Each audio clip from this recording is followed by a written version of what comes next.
감사합니다. 지난 사흘 동안 여러분과 함께 말씀에 교제할 수 있어서 너무 기쁨의 시간이었습니다. 제가 듣기로는 이곳이 원래 유대인 회당이었다고 그러더라고요. 유대인들에게는 이런 격언이 있습니다. 손님하고 생선은 사흘이 되면 냄새가 난다고. 그래서 오늘 사흘째라 제가 이제 마지막 말씀 전하고 갈 겁니다. 우리 한번 기도하지요. 하나님 참 고맙습니다. 하나님의 자녀 삼아주시고 많은 사람들 가운데 하나님을 예배하며 경배할 수 있는 예배자로 우리를 부르신 것 감사합니다. 오늘도 우리를 위해 준비하신 하나님의 그 음성 들을 수 있는 귀 열어주시고 마음에 담고 살아낼 수 있는 은혜도 허락해 주시길 원합니다. 예수님 이름으로 기도합니다. 아멘. 예, 이번 집회의 주제가 하나님을 미소 짓게 하는 인생입니다. 왜냐하면요, 우리가 하나님의 표정을 신경 쓰면서 살아야 합니다. 우리는 하나님의 자녀이기 때문에. 사람들이 나를 어떻게 생각할까? 사람들의 표정을 신경 쓰며 사는 것보다 하나님이 날 바라보실 때 하나님 미소 지으실까? 아니면 하나님 날 바라보시며 왜 저렇게 살지? 안타까워 하실까? 하나님의 표정에 우리는 관심을 가지고 살아야 합니다. 왜냐하면 언젠가 우리는 하나님 앞에 설 하나님의 사람들이기 때문에 그렇습니다. 그래서 오늘 마지막으로 여러분들과 함께 나누고 싶은 말씀은요, 하나님의 표정에 관심을 가지고 살아가는 우리들에게 있어야 하는 삶의 고백. 어떤 삶의 고백이 있을 때 하나님이 활짝 미소 짓는 그러한 삶의 고백이 될까요? 여러 가지 삶의 고백에 믿음의 고백이 있지만 저는 이 고백이 있을 때 하나님을 미소 짓게 할 것 같아요. 그 고백은 이겁니다. 하나님 한 분만으로 충분합니다. 다른 것 다 없어도 하나님 한 분만으로 충분합니다 하는 고백이 우리의 삶 속에 있다면 하나님을 미소 짓게 하겠죠. 그래서 존 파이플 목사님이 이런 얘기를 했어요. God is most glorified when we are most satisfied in Him. 하나님 우리가 한 분만으로, 그분 한 분만으로 만족할 때 가장 큰 영광을 받으십니다. 오늘 사실 다윗이 지금 그 고백을 하고 있는 거잖아요.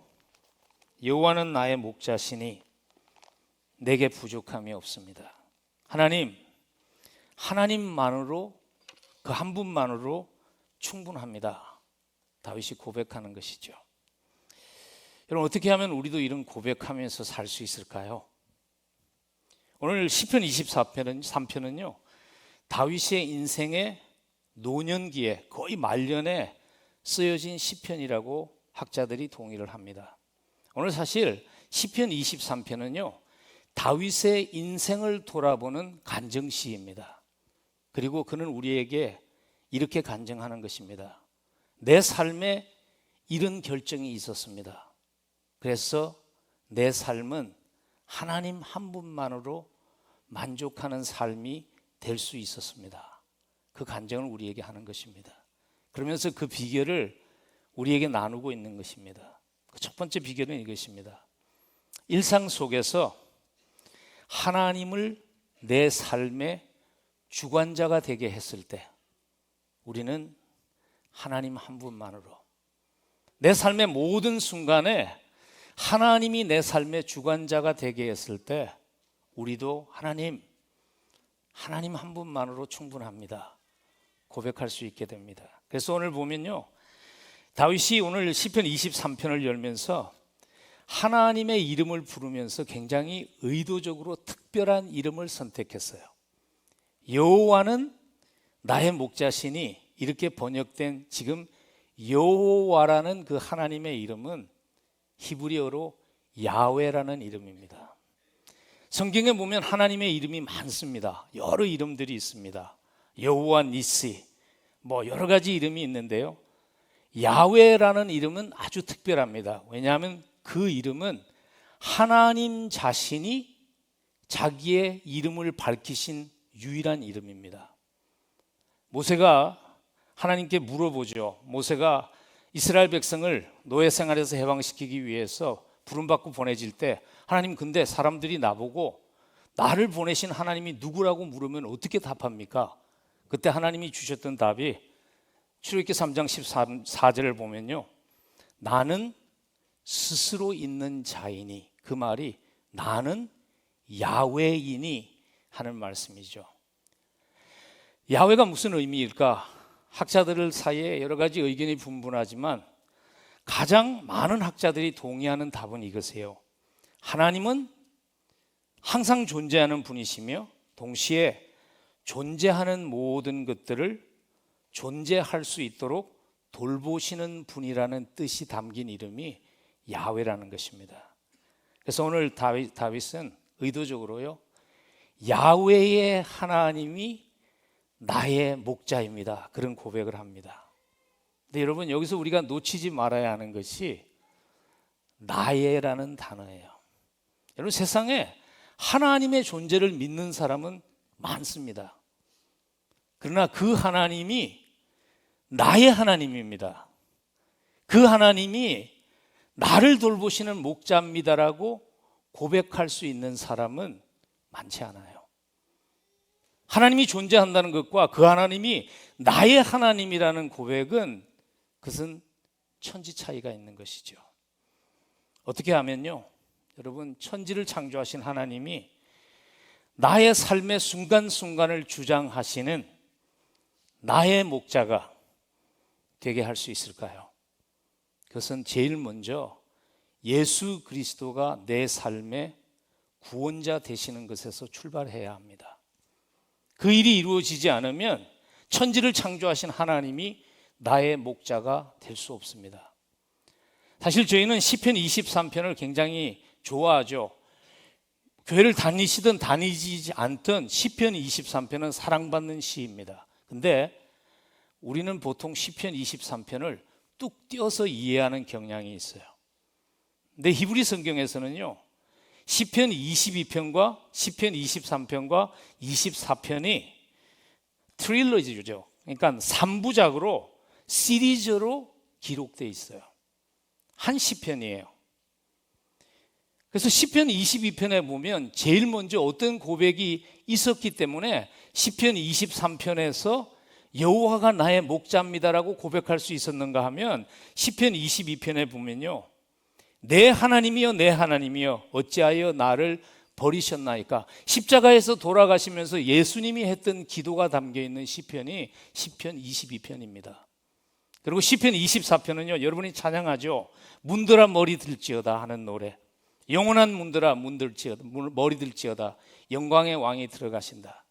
부활하셔서 사망의 권세 이기시고 부활하셔서 영광의 왕으로 오실 그분 사이에 목자 되신 예수님이, 그 노래가 기록되어 있는 것입니다. 그래서 예수 그리스도가 나의 목자가 되려면, 예수 그리스도가, 하나님이 나의 목자가 되려면 예수 그리스도가 나의 구세주가 되는 것에서 시작해야 합니다. 그래서 잔스탄 목사님은 이런 말씀을 하세요. 시편 23편을 강해하면서 그리스도인이라면 예수 그리스도에 대해서 생각하지 않고서는 이 시편을 읽고 노래를 부를 수 없다. 예수님은 우리의 선한 목자, 목자장, 양들의 대목자이다. 예수 그리스도를 통해서만 야훼 하나님, 모든 것을 창조하시고 모든 것을 돌보시는 하나님이 나의 목자가 될 수 있습니다. 그리고 더 나아가서요, 또 한 가지가 이루어져야 되는데 그건 무언가 하면, 하나님, 나는 우둔한 양입니다. 목자의 도움이 없이는 생존할 수 없는 우둔한 양입니다라는 그 겸손한 고백이 있을 때 하나님이 내 삶을 인도하시는 목자가 되어지게 되는 것입니다. 여러분, 양이란 짐승은 되게 우둔하지요. 그리고 자기를 스스로 방어할 수 없어요. 약한 짐승이에요. 그래서 여러분, 노리스 아셨나요? 각 국가를 상징하는 짐승들이 있잖아요. 미국을 상징하는 동물이 뭐죠? 독수리예요. 러시아를 상징하는 동물이 뭐죠? 블랙베어리의 흑곰이에요. 영국을 상징하는 동물이 사자예요. 근데 여러분, 이때까지 양을 자기 나라의 상징으로 삼은 나라를 본 적이 없죠. 왜냐하면 양은 약하기 때문이에요. 오늘 다윗이 여호와는 나의 목자입니다 하는 그 고백 속에는요, 이런 고백이 담겨 있는 겁니다. 하나님, 나는 우둔한 양 같아서 스스로 내 삶을 책임질 수 있는 능력이 없습니다. 하나님께서 내 삶을 책임지시고 인도해 주셔야 합니다 하는 겸손한 고백이 그 속에 담겨 있어요. 여러분, 인생을 살면서 그건 느끼지 않나요? 인생에는 내 힘으로 할 수 없는, 어떻게 해볼 수 없는 상황들이 너무 많습니다. 근데 우리는 혹시 나를 어떤 존재로 생각하며 살아가고 있는지요?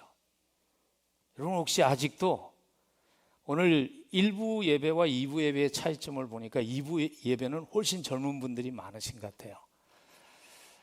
그래서 혹시 이렇게 생각하고 있지 않나요? 내 인생 내가 책임질 수 있어.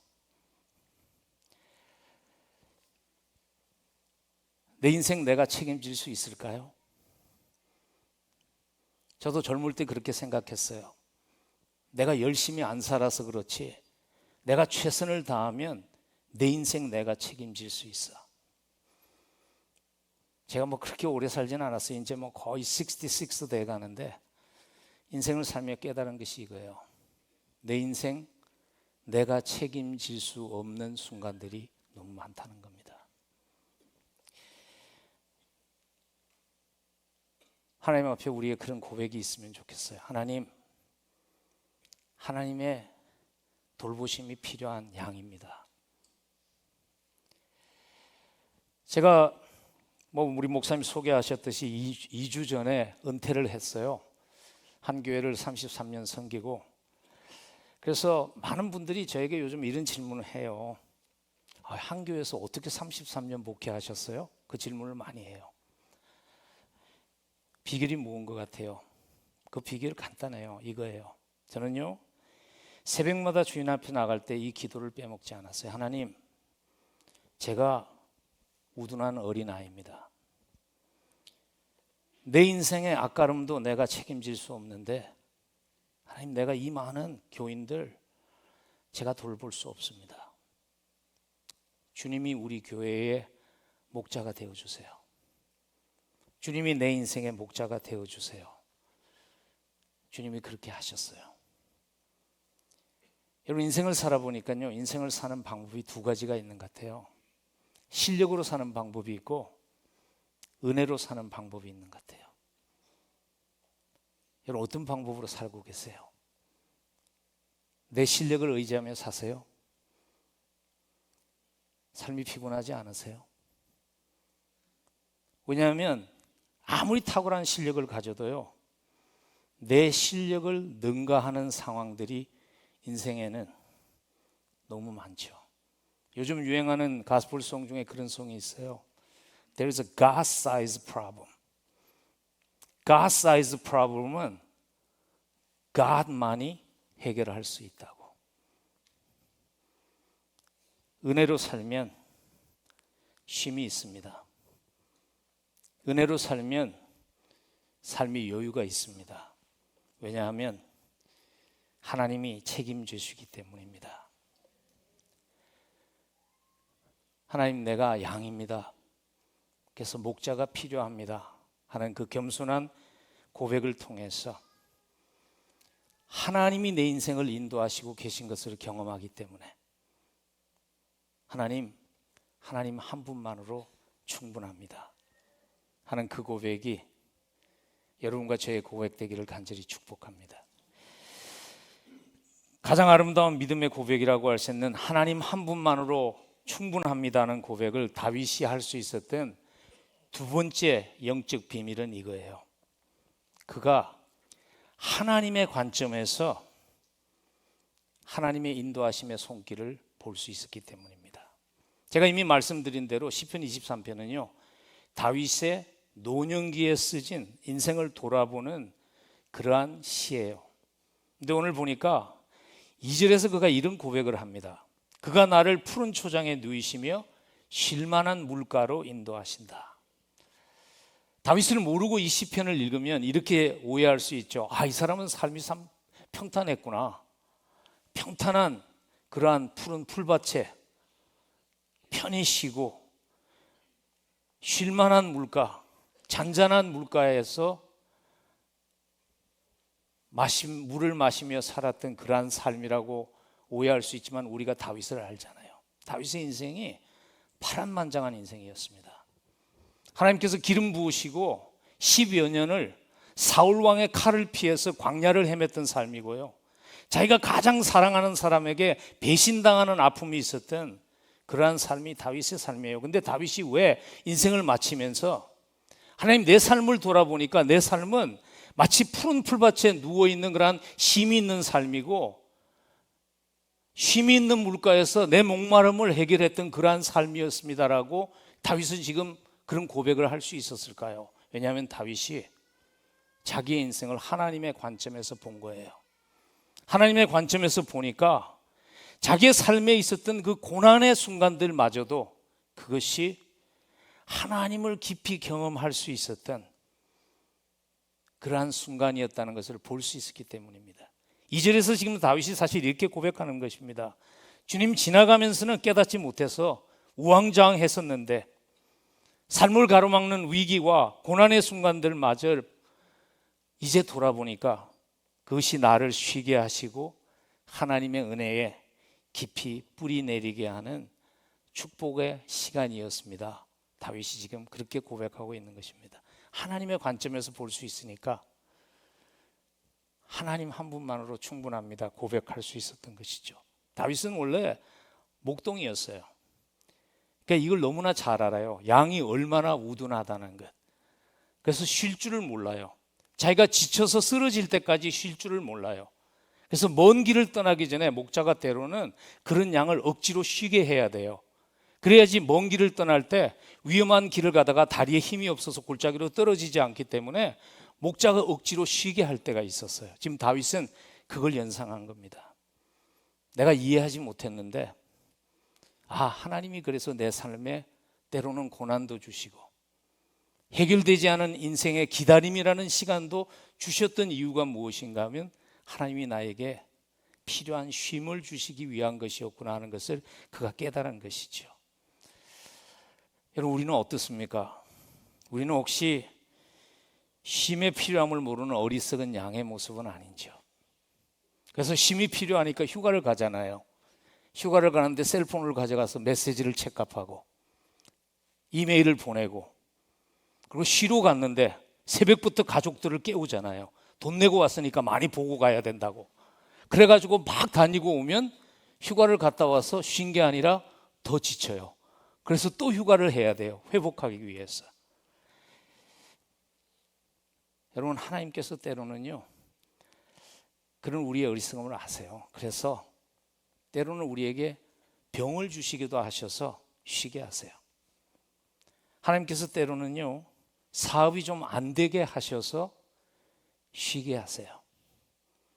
하나님께서 우리의 삶에 기다림의 시간을 주셔서 쉬게 하세요. 근데 그런 시간들을 지나가면서 그것을 하나님의 관점으로 볼 수 있으면요, 하나님의 손길을 볼 수 있으면 쉼을 누릴 수 있고 하나님 한 분만으로 충분합니다 고백할 수 있어요. 근데 우리가 그걸 보지 못하면 안절부절하잖아요. 여러분, 안절부절하니까 문제가 해결이 되던가요? 안 되죠. 그래서 예수님이 그렇게 얘기하셨잖아요. 마태복음 6장 27절에서 너희 중에 누가 염려함으로 그 키를 한 자라도 더 할 수 있는 것이 있느냐. 어젯밤에 잘 쉬셨어요? 엎치락뒤치락 하면서 여러 가지 생각하고 집 많이 짓지 않았어요? 근데 아침에 일어나 보니까 된 게 아무것도 없지 않나요? 여러분, 혹시 쉼이 없다면요 기도하셔야 됩니다. 하나님, 내 영의 눈을 열어주셔서 하나님의 손길을 볼 수 있는 영의 눈을 열어달라고. 그러면 쉼을 누릴 수 있어요. 혹시 쉼이 없고 목마른 인생을 살고 있다면요, 뭐가 부족하기 때문에 목마른 것이 아니에요. 우리의 영혼의 목마름을 해결할 수 있는 분은 예수 그리스도밖에 없는데 자꾸 다른 것으로 내 영혼의 목마름을 해결하려고 하기 때문 아닐까요? 오늘 쉴만한 물가라고 번역하기도 하고 잔잔한 물가라고도 번역하기로 한 이 히브리의 표현은요, 이런 의미를 가진 거예요. 잔잔하게 만드신 물가라는 의미를 가진 그러한 표현입니다. 왜냐하면 팔레스타인에는 시냇물이 굉장히 가파르게 흐릅니다. 그래서 양들이 그냥 물이 있다고 물을 마실 수 없어요. 그래서 목자들이 하는 일이 뭐냐면 긴 막대기로 시냇가에 가면 돌들을 이렇게 끌고 와서 작은 웅덩이를 만들어 줍니다. 그러면 양들이 물을 마실 수 있는 거예요. 오늘 다윗이 그런 하나님을 노래하는 겁니다. 하나님만이, 목자 대신 하나님의 손길이 있어야만 내 삶이 쉼을 누릴 수 있습니다. 목마름을 해결할 수 있습니다라고 고백하는 것이죠. 여러분, 우리의 인생의 목마름은요, 주님만이 해결할 수 있어요. 그래서 요한복음 21장 6절에서 나는 알파와 오메가요, 처음과 마지막이라, 내가 생명수 샘물을 목마른 자에게 값없이 주시겠다고 약속하시고 우리를 초청하십니다. 여러분, 우리의 목마름을 해결할 수 있는 다른 샘물은 없어요. 혹시 엉뚱한 곳에서 찾고 있는 것은 아닐까요?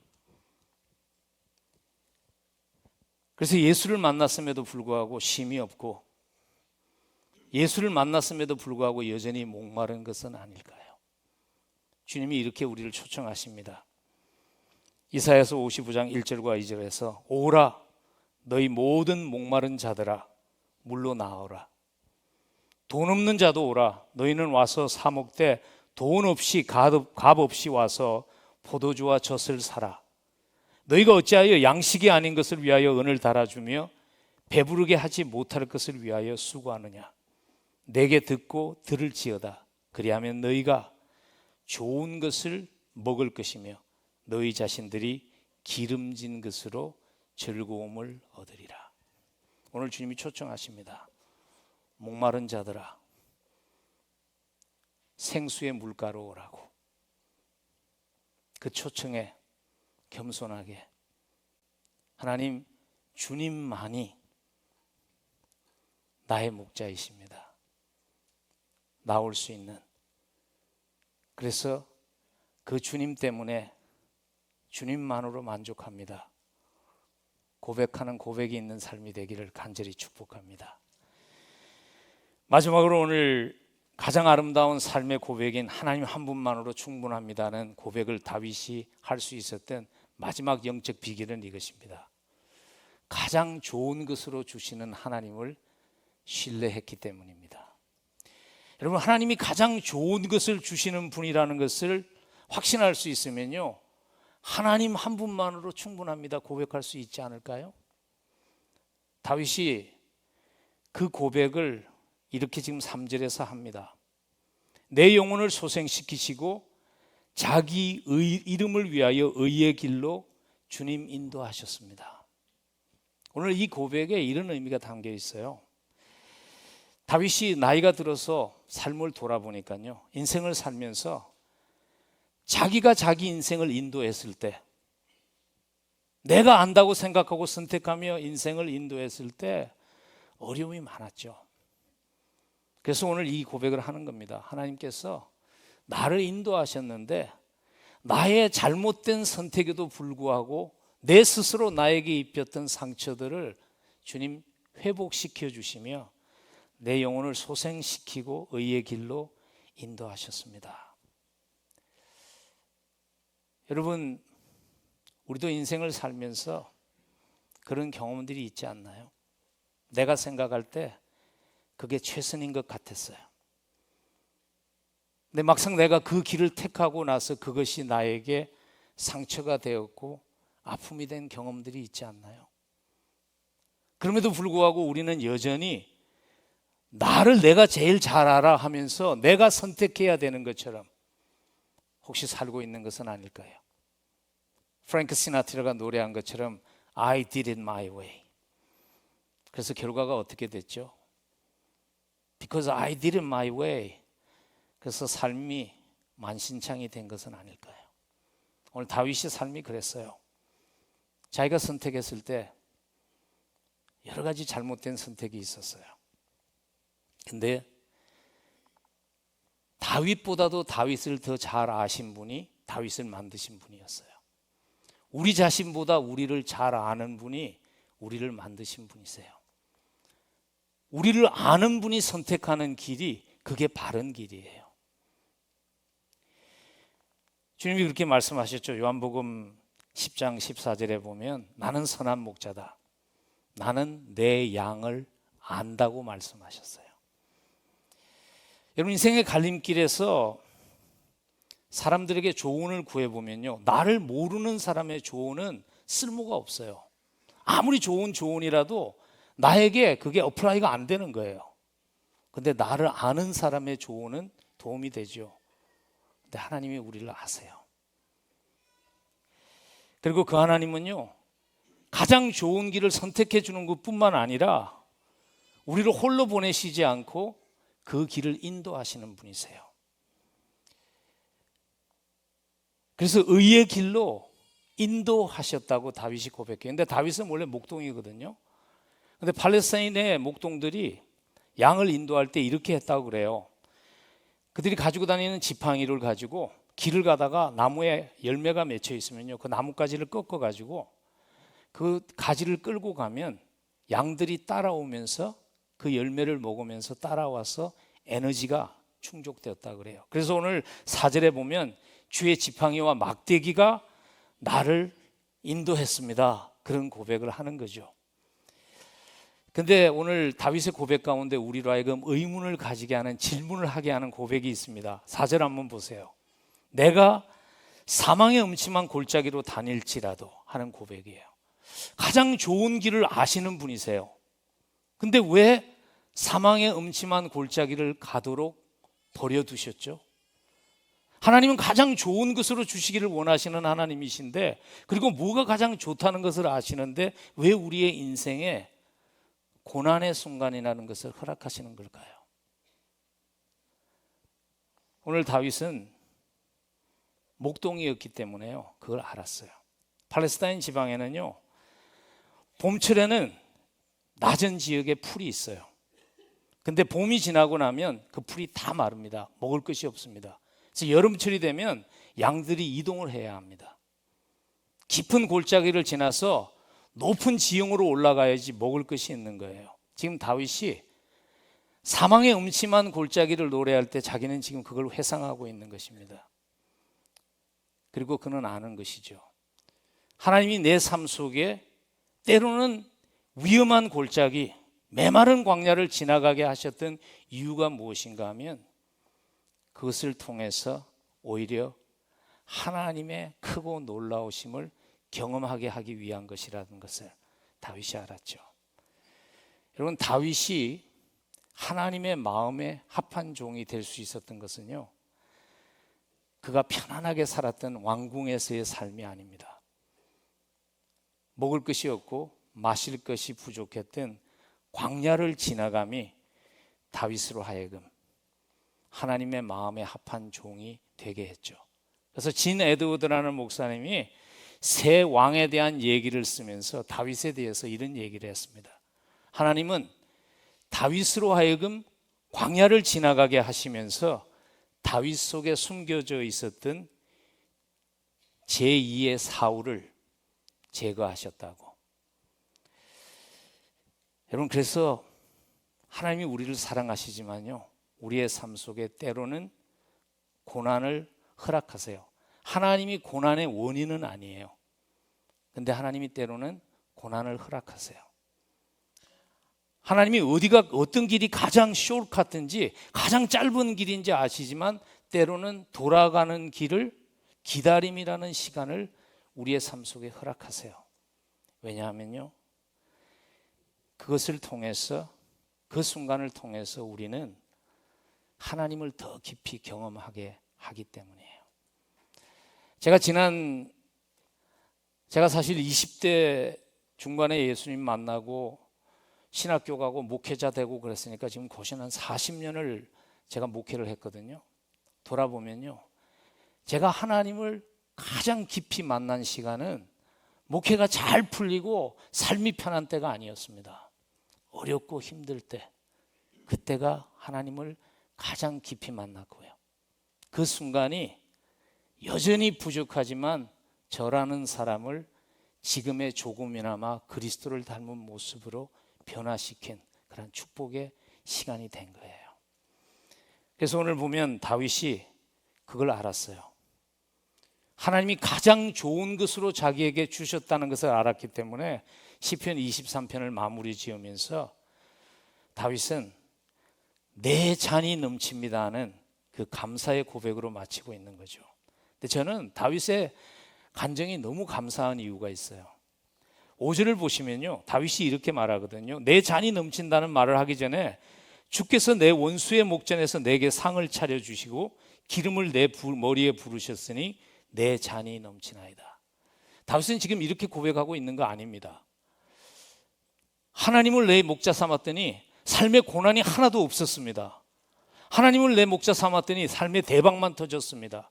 제가 제일 싫어하는 간정이 그런 간정이거든요. 간정 집회 가면 예수 믿었더니 막 사업이 10배 잘 되게 되었습니다. 막 예수 믿었더니 우리 애들이 막 다 아이빌리그 갔습니다. 그러면 저는 그런 생각이 드는 것 같아요. 나도 믿는데 똑같은 예수 아닌가? 그런 생각이 들어요. 근데 다윗은 오늘 솔직하게 고백해요. 하나님이 내 잔이 넘치게 하셨는데 그 현장이 어떤 현장인가 하면 내 원수의 목전이었어요. 하나님이 오히려 고난의 현장 속에서 내 인생이 하나님 내 잔보다 더 풍성한 인생이 되게 하셨습니다. 고백하는 것이죠. 다윗의 시대에 잔이 넘친다는 그 표현은요, 이런 표현이에요. 어떤 잔치를 갔는데 주인이 그 사람하고 더 있고 싶으면, 그 사람이 더 있는 걸 원하면요, 잔을 채워줬어요. 근데 잔치집에 갔는데 잔이 비워지잖아요. 그러면 이 얘기요, 당신 떠날 시간이 됐어요. 그 얘기예요.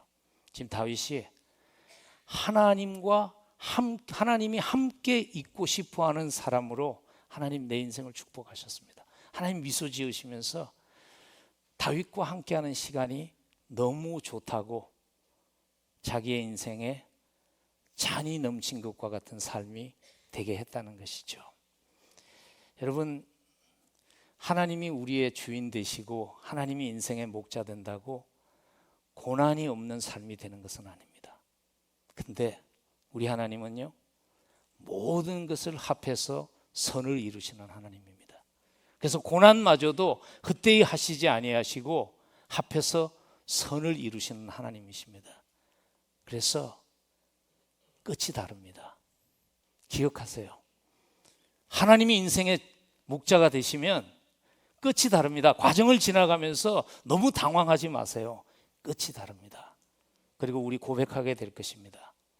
하나님, 내 잔이 넘칩니다. 하나님, 내 잔이 넘칩니다. 내 그릇보다 하나님이 나를 더 아름답게 내 인생을 빚으시고 써주셨습니다 하는 그 감사가 여러분과 저의 감사 되기를 간절히 축복합니다. 우리 한번 함께 기도하시죠. 이렇게 기도하면 좋겠어요. 하나님, 축복만이 아니라 고난마저도 합해서 선을 이루시는 하나님이 되어주신 것 감사합니다. 주님 한 분만으로 만족하며 주님 한 분만으로 감사할 수 있게, 하나님 한 분만으로 충분합니다는 고백이 나의 고백되게 해 주옵소서. 우리 기도하며 나아갑니다.